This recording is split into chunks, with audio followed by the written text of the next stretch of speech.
Sir skill development case గురించి మనం రోజు ఒక వార్త వింటూనే ఉన్నాము. అండ్ రీసెంట్‌గానే 17A కేసుని కొట్టేశారు. అండ్ దాన్ని సీజేఐ దగ్గరికి తీసుకెళ్లారు అని చెప్పేసి విన్నాము. అండ్ ఇప్పుడు ఇవాళ పొన్నవోలు సుధాకర్ ఈరోజు ప్రెస్ మీట్ పెట్టి చంద్రబాబు నాయుడు గురించి ఆయన కేసు గురించి మాట్లాడారు. మీరేం చెప్పబోతున్నారు సార్?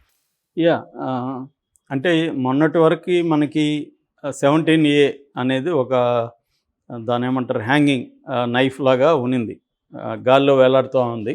దాన్ని బట్టి మిగతా కేసుల పరిస్థితి చంద్రబాబుకి తేలే పరిస్థితి ఉంది. ఎందుకంటే ఆయనకు కానీ సుప్రీంకోర్టు 17A వర్తిస్తుంది.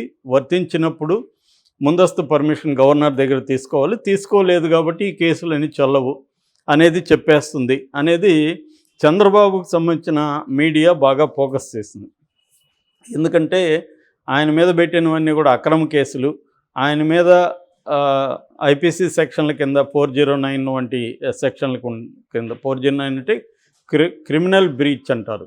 అంటే ఒక నమ్మకాన్ని, విశ్వాసాన్ని, ప్రజలు పెట్టిన విశ్వాసాన్ని క్రిమినల్ బ్రీచ్ అంటే ముందుగా ప్లాన్ చేసుకొని ఇంటెన్షనల్గా ప్రజల్ని మోసం చేయడానికి ఒక ప్లాన్ ప్రకారం వెళ్ళి డబ్బుల్ని కాజేయడం అనేది క్రిమినల్ బ్రీచ్ ఆఫ్ ట్రస్ట్ అంటారనమాట. సో అది అట్లాంటి సెక్షన్లన్నీ కూడా ఆయన మీద పెట్టారు. ఆ సెక్షన్ కింద మోస్ట్ సివియర్ పనిష్మెంట్ అంటే లైఫ్ వరకు కూడా పడవచ్చు. Minimum 10 years, maximum up to life అనమాట. సో అటువంటి సెక్షన్లతో పాటు పీసీ యాక్ట్ అంటే ప్రివెన్షన్ ఆఫ్ కరప్షన్ 1988 యాక్ట్ కింద కూడా ఆయన పెట్టారు. ముఖ్యంగా 13(1), 13(1) CD, 13(2) ఈ సెక్షన్ల కింద పెట్టారన్నమాట. సో ఇప్పుడు ఏంటంటే ఈ 17A అనేది ఏంటంటే 2018లో ఈ పీసీ యాక్ట్కి, ప్రివెన్షన్ ఆఫ్ కరప్షన్ యాక్ట్కి కొన్ని సవరణలు చేశారు. ఆ సవరణలో ప్రధానంగా 17A అనేది మెయిన్ సవరణ. ఆ సవరణ ఏం చెప్తుందంటే ఈ యాక్ట్ కింద ఎవరైనా ఒక పబ్లిక్ సర్వెంట్ని అరెస్ట్ చేస్తున్నప్పుడు ఆ పబ్లిక్ సర్వెంట్ అపాయింట్మెంట్ అథారిటీ దగ్గర ముందస్తు పర్మిషన్ తీసుకోవాలి. విచారణకే, అరెస్ట్కి కాదు. ఆ కేసును విచారించాలంటేనే ముందస్తు పర్మిషన్ తీసుకోవాలి అనేది ఆ చట్టంలో ఉంది. సో ఇప్పుడు ఈయనకి ఆ చట్టం పెట్టారు కాబట్టి, ఆ చట్టంలో ఆ సెక్షన్ల కింద పెట్టారు కాబట్టి ఆ సెక్షన్ ఈ అమెండ్మెంట్ 17A ఈయనకి వర్తిస్తుంది. వర్తించినప్పుడు ముందస్తు పర్మిషన్ తీసుకోవాలి. ముందస్తు పర్మిషన్ అంటే ఈయన అపాయింటింగ్ అథారిటీ గవర్నర్ దగ్గర పర్మిషన్ తీసుకోలేదు కాబట్టి ఈ రిమాండ్ అనేది చెల్లదు, ఈ ఎఫ్ఐఆర్ చెల్లదు అన్న వాదంతో ఇటు హరీష్ సాల్వే కానీ, సిద్ధార్థ లోత్రా కానీ, వీళ్ళందరూ కూడా అభిషేక్ మను సంఘవి కానీ వీళ్ళందరూ సుప్రీంకోర్టులో చాలా స్ట్రాంగ్గా వాదించారు. ఆల్రెడీ హైకోర్టులో వాదించారు. హైకోర్టు వాళ్ళ వాదనని పక్కన పెట్టేసింది, వాళ్ళ పిటిషన్ని డిస్మిస్ చేసింది. దాంతో మళ్ళీ సుప్రీంకోర్టుకి వెళ్ళారు. సుప్రీంకోర్టులో justice Aniruddha Bose and justice Bela Trivedi వాళ్ళిద్దరూ సుదీర్ఘంగా దాదాపు 3-4 రోజులు వీళ్ళ అందరి వాదనలు విన్నారు. విన్న తర్వాత వాళ్ళు జడ్జిమెంట్ రిజర్వ్ చేశారు. మొన్న జడ్జిమెంట్ ఇచ్చారు. ఆ జడ్జిమెంట్లో ఒక్క విషయంలో వాళ్ళిద్దరూ కూడా విభేదించారు. మిగతా అన్ని విషయాల్లో వాళ్ళకి ఏకీభావం ఉంది. ఏకీభావం దేంట్లో ఉందంటే ఈ కేసు కొట్టేయాలి, ఎఫ్ఐఆర్ని కొట్టేయాలి, రిమాండ్ని కొట్టేయాలి అనే విషయంతో వాళ్ళు ఏకీభవించలేదు. కేసు ఉంటుంది, కేసు ఎక్కడికి పోదు. ఎందుకంటే కేసులో పీసీ యాక్టే కాకుండా ఐపీసీ ఉంది కాబట్టి రిమాండ్ని విషయంలో మేము ఇన్వాల్వ్ కాము అనేది ఒకటి.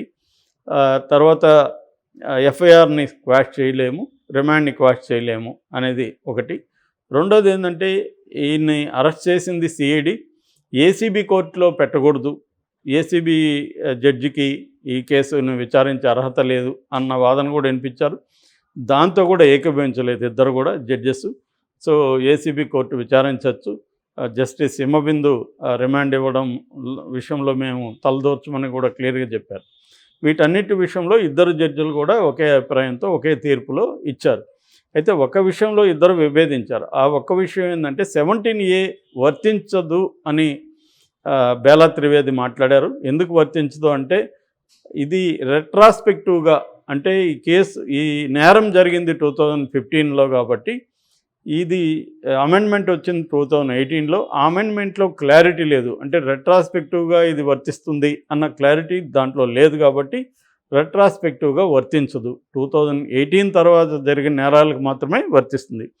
ఇక్కడ చంద్రబాబు తరపున అడ్వకేట్లు వాదించింది ఏంటంటే, నేరం జరిగిన సమయం కాకుండా ఎఫ్ఐఆర్ పెట్టిన సమయమే ఇంపార్టెంట్. ఎఫ్ఐఆర్ 2018 తర్వాత పెట్టారు కాబట్టి ఇది వర్తిస్తుంది అనేది వాళ్ళు వాదించారు. ఆ వాదంతో కూడా ఇద్దరు ఈమె ముఖ్యంగా బేలా త్రివేది ఏకీభవించలేదు.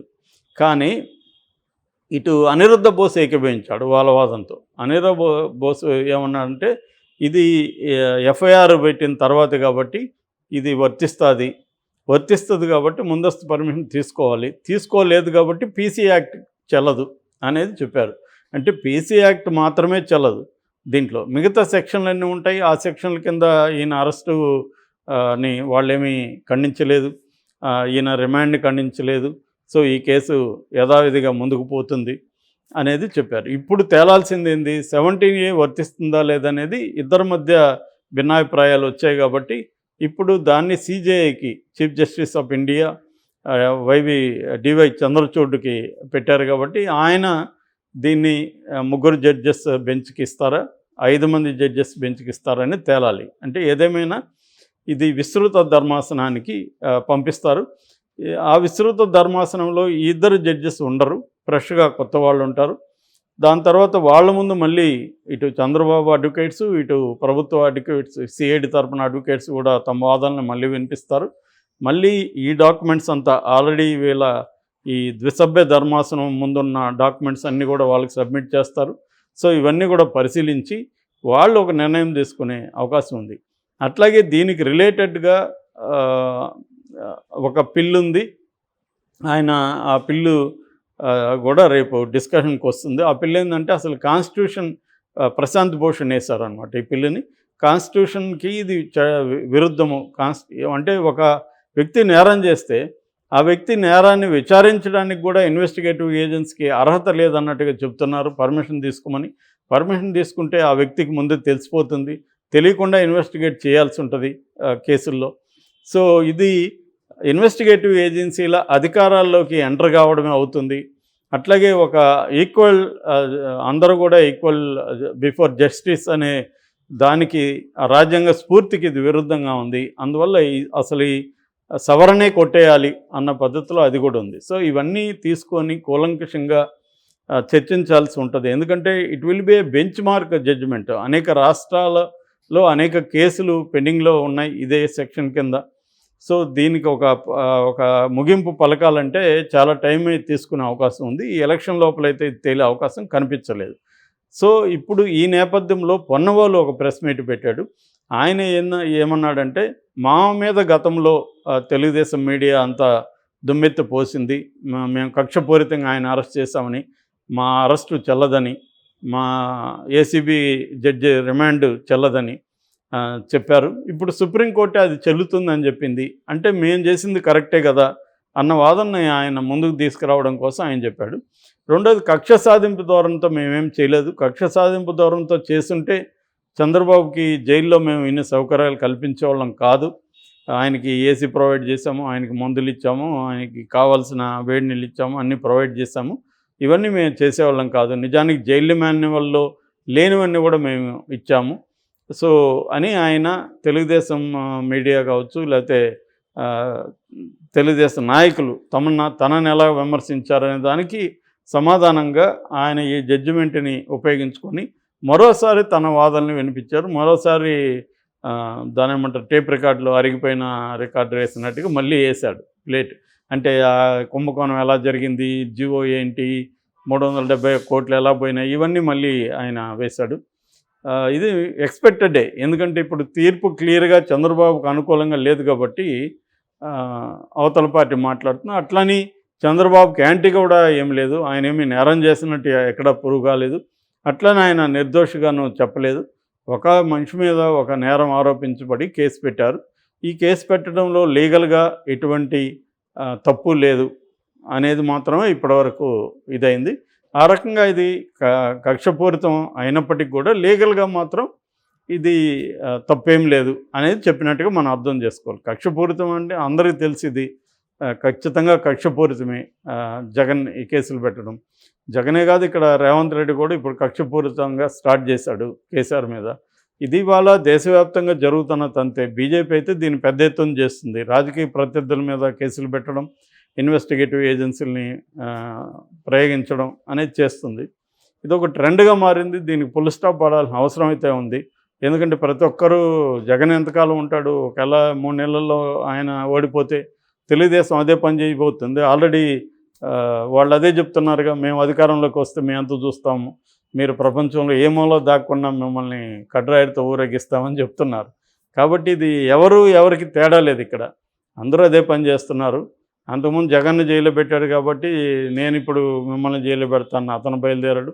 అంటే చంద్రబాబు జైల్లో పెట్టకపోవచ్చు, కానీ చంద్రబాబు కూడా దానికి హెల్ప్ చేశాడని జగన్ నమ్ముతున్నాడు.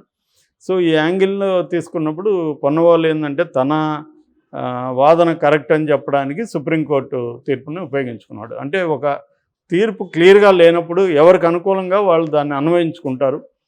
ఒక రకంగా ఆయన అదే అన్వయించుకున్నాడు. Okay sir, thank you. Thank you.